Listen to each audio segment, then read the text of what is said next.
So I'm ready to start my next presentation. And this is all about, again, cluster one on self-management, but this time from doing an assessment of ourselves through the SWOT, which was self-reflection. We're going to have to look outward now. So it's about being aware of what's out there. So as leaders and managers, we look at our teams. Okay, so we go beyond ourselves and look and become more aware about what's happening around us. Now, this topic that I will be discussing today is about team dynamics, and team dynamics is about what's happening within the team, really. Hi, Kelly.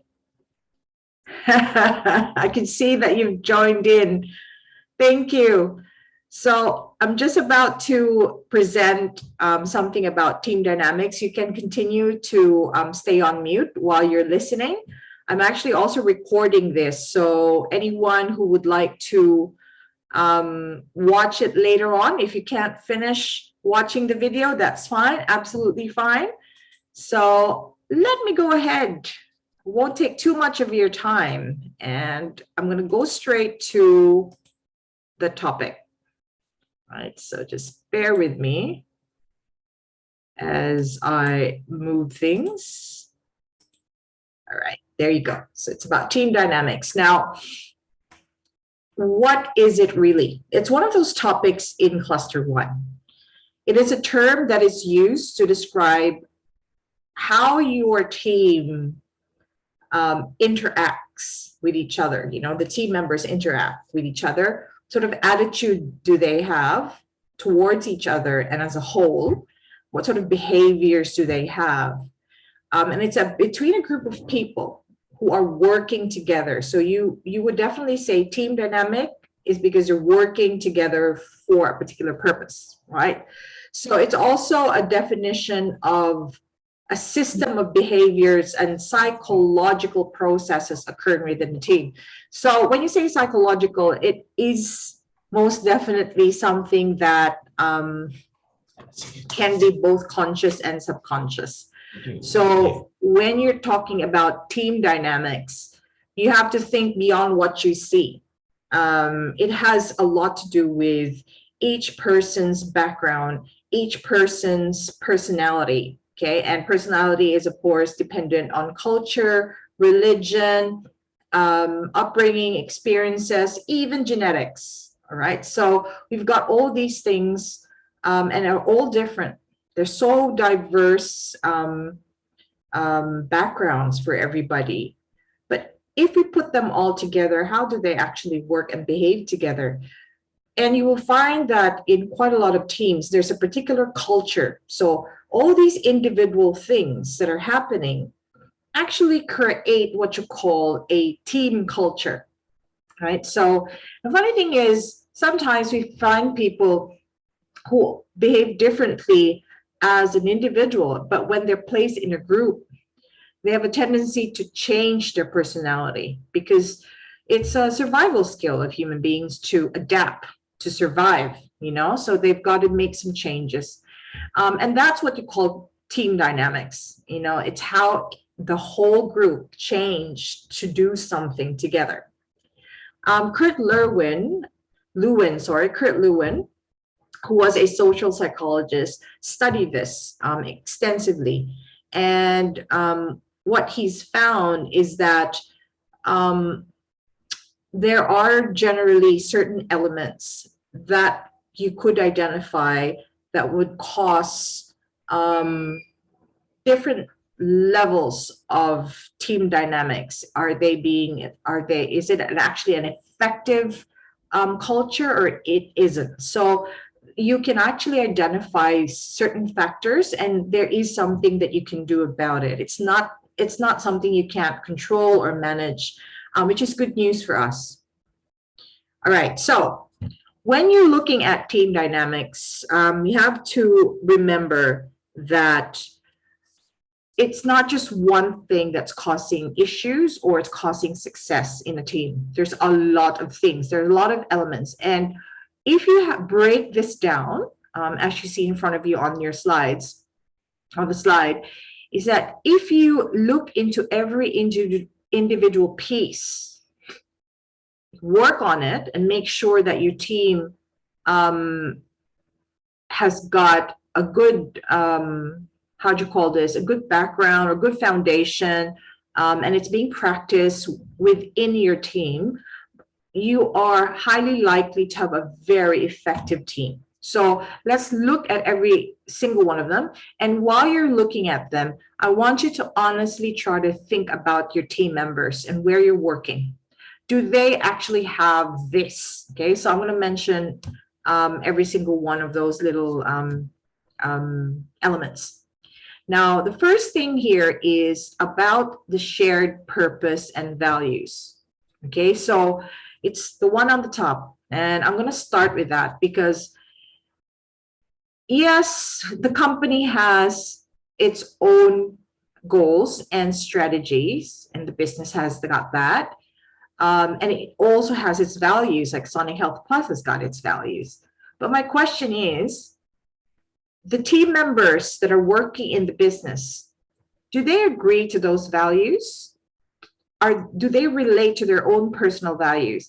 As they say, when you choose a workplace, you got to make sure that there is a values match between you as an individual and the company that you work for. Otherwise, if it's a mismatch, then you are going to cause issues in your team, or the business is going to cause problems in your own life, you know? So case, for example, a business that does not believe in work health, work life or personal life balance.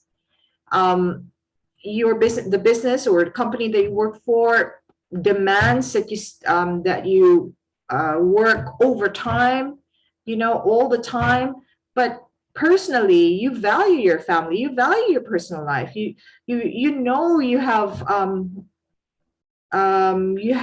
your loved ones that you want to spend time with, and that's what you value. So there's this constant struggle between what the business expects of you, because that's what they value, and what you value as a person. What happens? You become disgruntled, and you leave the business, you know? So there's that conflict. So the first thing is to make sure that the people who are working in your team understand and believe in the company's values and the purpose of where you are all doing, what you're doing and where the business is heading. Okay, so if as a leader you don't investigate that and you're unable to explain the values and understand how these values relate to your team members, it is very, very hard to create an effective team, because that is definitely on the top. Okay, so make sure your values match. Next, trust and openness. So what creates trust? It takes a lot of investment and a lot of time and a lot of education, really, to build trust. So how does that pan out for people who lack the time, especially when it comes to projects? You know, you just meet at a certain time and you guys adjourn very quickly. So those short-term projects, or if you're working remotely and you're all far from each other and you can't really spend a lot of time together, a lot of barriers to be able to build trust. But I think what helps you build the trust is to establish ground rules. Okay, so agree on ground rules or group rules or however you call it. Like in a company, it's called the code of conduct. All right, so the level of trust has to be rooted to how you express and demonstrate the values and demonstrate that at work. Okay, so you trust that this is where the boundaries lie, this is what you need to do, and you're going to do it, and what are the consequences behind it. So the trust is there. Now, openness actually links to communication and constructive debate. So communication and openness, okay, so if you've had the rules and you all believe that those rules will help you be harmonious, and it also supports the values on the top, when you go into building those rules, it is very easy to communicate with less conflict because you all agree on boundaries. It's only when your rules are so ambiguous and you're not able to explain that, and you're not able to implement the consequences behind non-compliance of the rules, is when trust is broken and communication is also affected. So it is very important that you start at the very basic foundation of good communication, which is trust. Okay, so you've got that, the rules, and then have an open communication with your team. And open communication means put the judgment aside. We're all here in this, we all want to achieve one thing. You may hurt me today, but we've got this rule in place whereby we need to address and resolve conflict, and try to be more understanding of each other and more accommodating. So we've got those in place as guides on how we could resolve conflict. That's why we've got grievance policy, we've got conflict management policy, and so on and so forth, because we are building trust with each other. Okay, so their boundaries are very clear.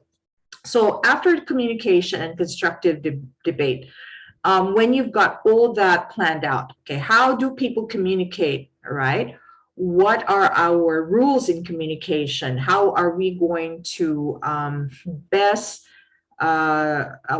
the process in communication? What are the methods that would be most suitable for this team and this project or the task involved?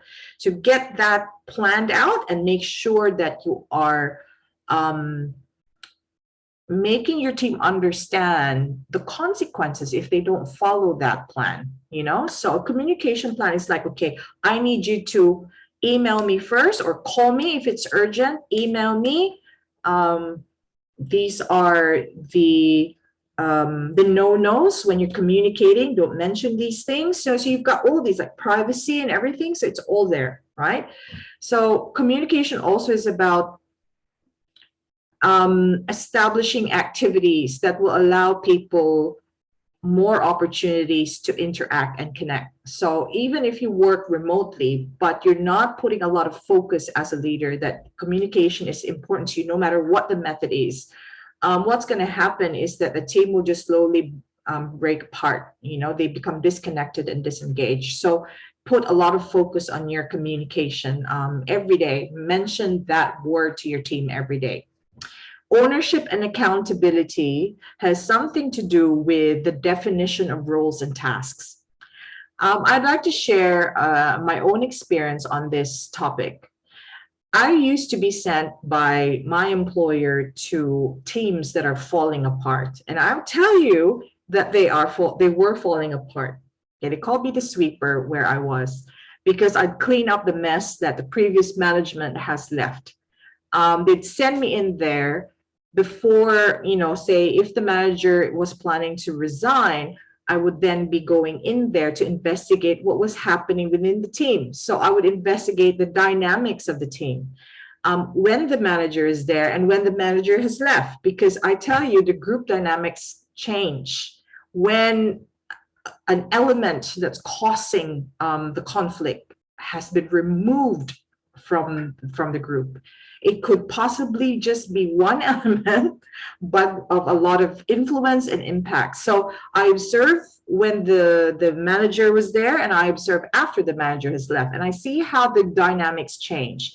What I've found that in a lot of teams, they have a tendency to have ambiguous rules and responsibilities. I know they've got descriptions, but obviously job descriptions is the basic. We know that it's not going to be followed to the T. You can add stuff to it, could change while you're at work, right? So I've noticed that a lot of conflict would brew because they don't seem to have clarity in terms of their boundaries of their roles and responsibilities.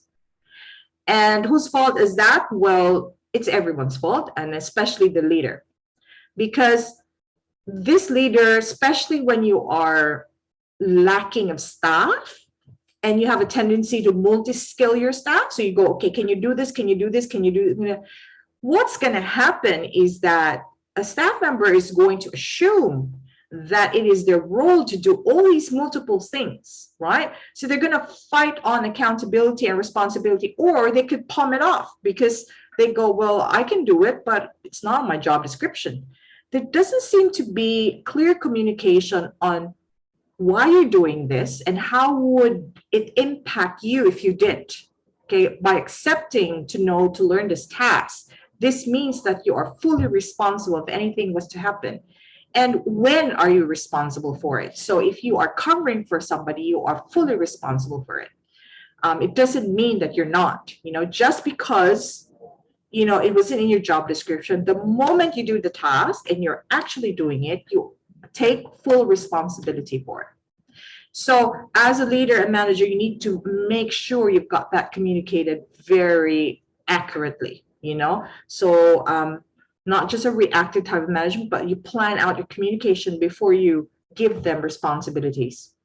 So ownership and accountability also is about how the leader or the manager takes and expresses accountability. Humility is so important in management and leadership.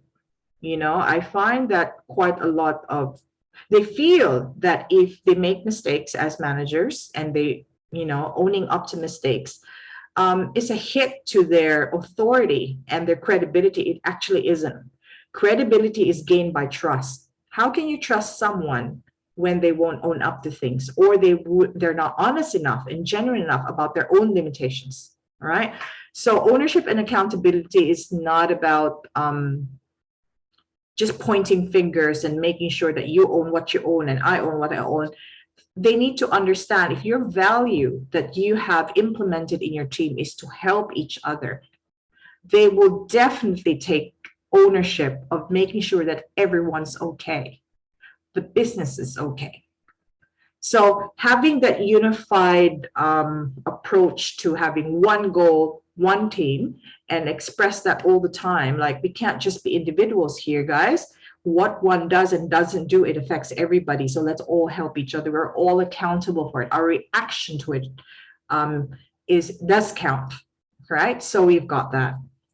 And then you've got active contribution and recognition. So when a person is being directed to do something and they don't understand what it is, and the approach that you use does not motivate them, but compels them to do something, you're going to get a worker who will just do the absolute minimum. They will contribute based on what they're paid for, but they're not going to go above and beyond what's asked, which is normally what's going to happen anyway. So they're not motivated and committed to the group. They're just rocking up because they're getting paid and that's all they want to do. You get compliant people who do what you tell them to do. But what you want as a test of your leadership is for them to do what you don't tell them, but you need them to do. Right? So you want that team to get to that point.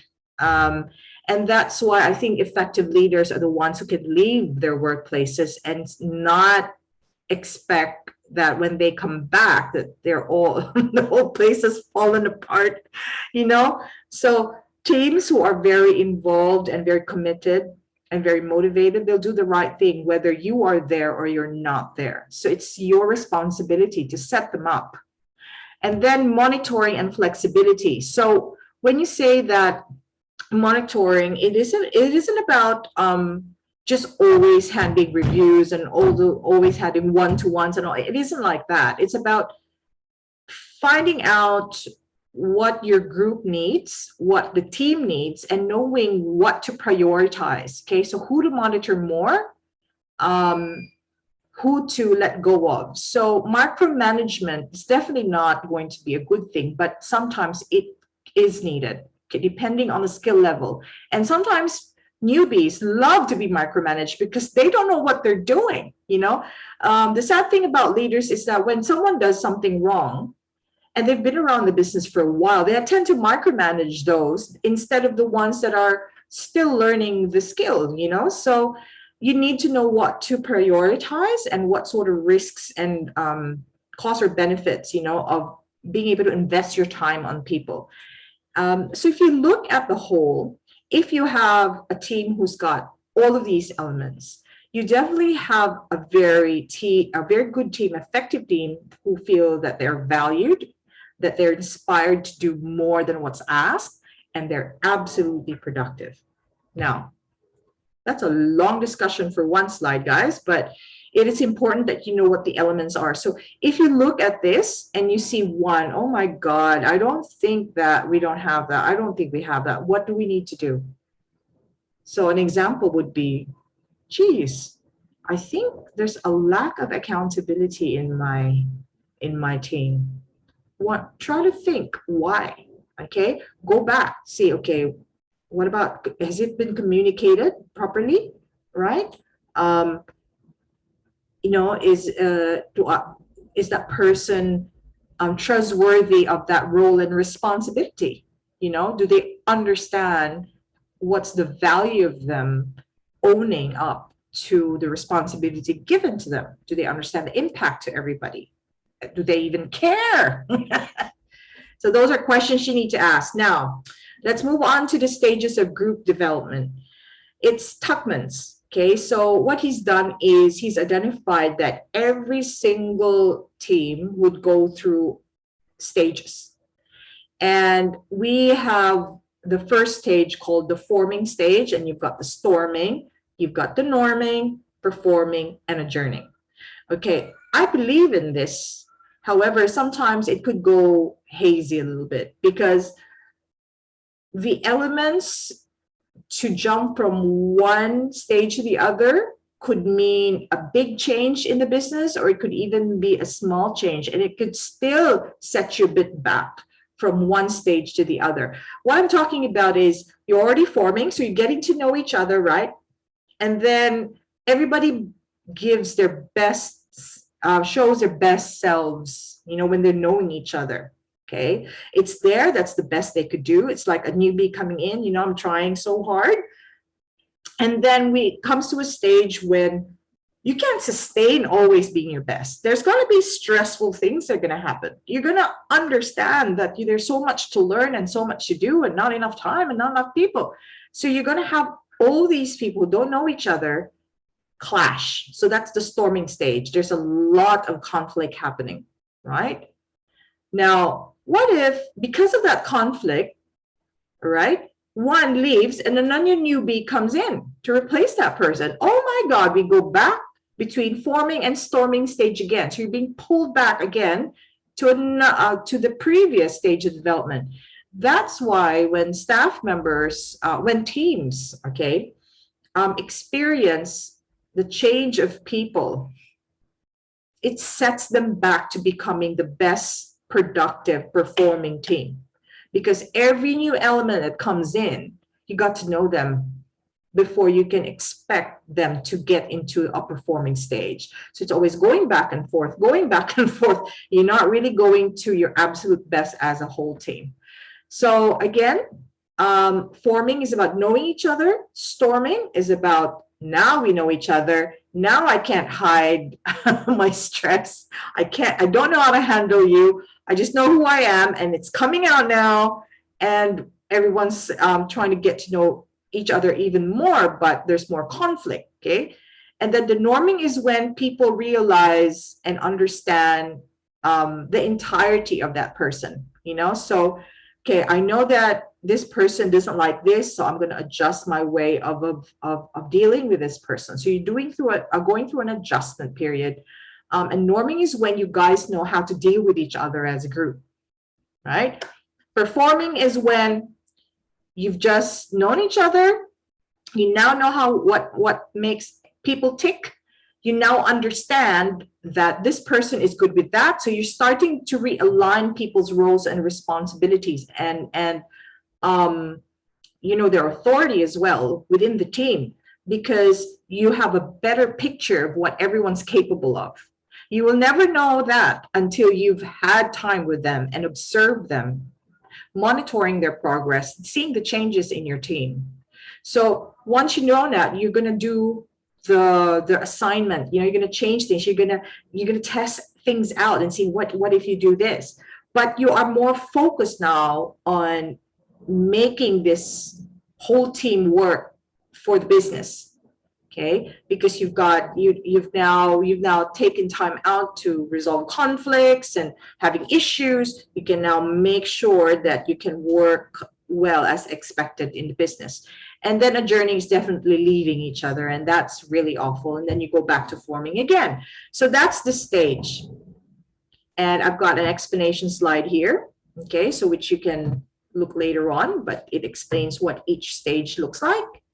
And you can see that it's how it goes, right? So forming, getting together, storming, clashing, norming is just going, but some people will go on different directions and tangents, and performing, you're all going to the same direction, and a journey is leaving. Before I go to the next sets of theories, I just want to explain that the things that I'm showing you here are the strategies and the theories that I've actually applied on my own as a manager. So, and I found that they're actually very, very effective. So I'm just going to shortly go through them. I'm not going to delve into too much of them, but the slides, you can watch this video over and over again, and you can see what it is, and you can do your own research. So when I go to a team and it's an absolutely new team, of course, I'm the new element. I'm the new manager. We're now on the forming stage. Definitely. A manager, a new one, brings and sets people back or teams back to the forming stage. Trust me, because they're the ones with a lot of authority, right? So I go in and I'm observing them. The first thing I need to know is to spot what their personalities are. I need to understand who and how they've become who they are, because I can't change that. There is nothing that I can do in this world to change experience and background and culture and religion and even genetics. So I need to know who they are. I spend a lot of time getting to know my team. Okay, so I don't go in gung-ho and say, this is it. No, I let what the previous manager role, policies and procedures, whatever it's that they've established role, for as long as I also make sure that there's certain elements in the business that are of high risk. So I do protect that. But if there's something that I can let go and say, just follow what you guys were used to, I just want to observe it. I put my focus on knowing my people more. And the disc saying that each person has got different personalities. They have a different way of communicating. They have a different way of perceiving what's important. And you can see that the D is about the dominant type. The I is a bit more people oriented. The C is more about an analytical personality. And you've got the S, who is more sincere, loyal, soft, modest, So these are the different types of personalities. This is the subconscious part of psychology in team dynamics, because you don't control your environment, so you form based on what you're exposed to. So when I know the disc, I then understand, if you've studied this theory really well, you will know what, even without spending too much time with them afterwards, you've observed enough, because there are body languages that these personalities do. Once you've confirmed that, it is so easy to know what their weaknesses may be. Not exactly 100%, but at least you've got an idea, and you can avoid making mistakes as a leader, not giving them things that are going to trigger stress and negative reactions. So you know what sort of approach you can make. You've got a guide to do it, right? So DISC would help. I will find out the personality first. Next, I will then have a look at the plan of the business. I would like to know what their goals are individually. And then what I do is, so I need to know, remember, the personality. Now you need to know what their dreams and aspirations are as people, as individuals. And you also need to know about the business. Somehow you need to align that. If it doesn't align, you need to find something that will let your team members know, when you work here, you are not going to let go of your own personal aspirations. You are going to get something out of working here because you are telling them that spending their time in this business will help them grow as people. All right. So you need to know the goals of everybody. What do we all want to achieve? And then on their particular roles in the business, how can they and what can they do to get to their goal? Okay, so this is where development becomes really important. You just don't think about the business, you think about the person as well. And then once you've done that, you then establish, okay, what are the limits and boundaries? Because now we've got all these opportunities that you could develop, but we may have some limitations. What are we going to do? Okay. You saw that personalities, there are 4 different personalities, and sometimes that one could have a mix of 2 or 3 or even all of that, you know. Then you see that every time you have, you can observe conflict. You will notice that you will, if you've done your study and monitoring observation enough, you're able to know what triggers conflict in the group. And you start polishing the ground rules. You start working on the ground rules, building on it, you know, making it more appropriate for the personalities in your team. Yeah. And how do we interact? Then you look at how are people communicating? Is there anything that we can improve on in terms of communication? And then what is the process that we could follow and people could easily understand to follow, so we're all in the same page? So that's just round and round and round. Okay, so if there's a new thing to achieve, think again. How does that help each person achieve their own particular goal for being involved in this particular task? You know, so if I personally would love to spend my time creating things, if a new task comes up or a project comes up from business and they say, oh, Lucia, I see that you are very good in art. Would you like to be part of this project? Because it requires somebody who's very good in art, and I know you would love to develop more on your artistic skills. Oh, yes. Woohoo! Not just say, you're the only one here in this business. You have to do this, whether you like it or not. It isn't like that. I mean, they will comply. Obviously, you will get to a point where you really are very, you lack the human resources to be able to have that privilege of giving what you think inspires them. But just bear that in mind, you know, that if you give something to someone and they don't believe in what they're doing, you have to expect very minimal productivity, to say the least. Okay, so this is called the grip figure. And then you've got the model of 5 dysfunctions of a team. So this will help you spot out what's wrong with your team. And you can sense that, you know, you use this pyramid to say, okay, I kind of noticed that some people get easily distracted and they're not seem to be producing any results, or they don't seem to care.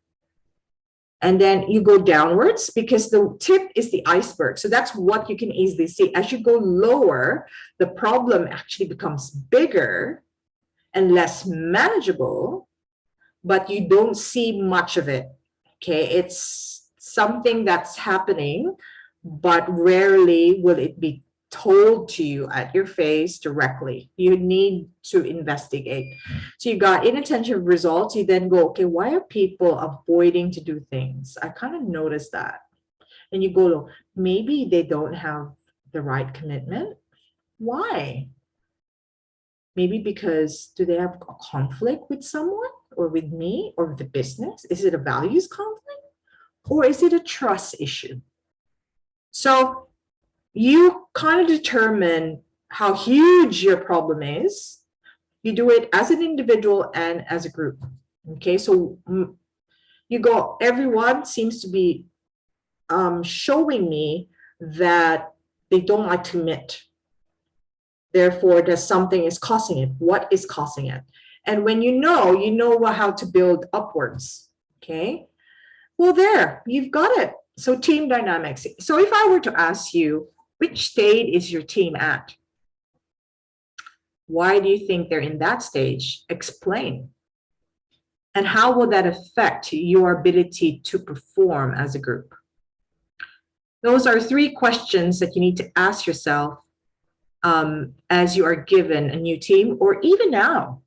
Your teams would have changed, in terms of structure, in terms of responsibilities, management, or even a newbie coming in and joining the group. So have a good thought about that, and make sure that you check that slide of elements and create a plan on how you're going to build your way up to a very effective team. Yes, the leaders and managers have a huge responsibility. And that's why I always believe that the managers and leaders should spend a lot of time observing their teams, planning.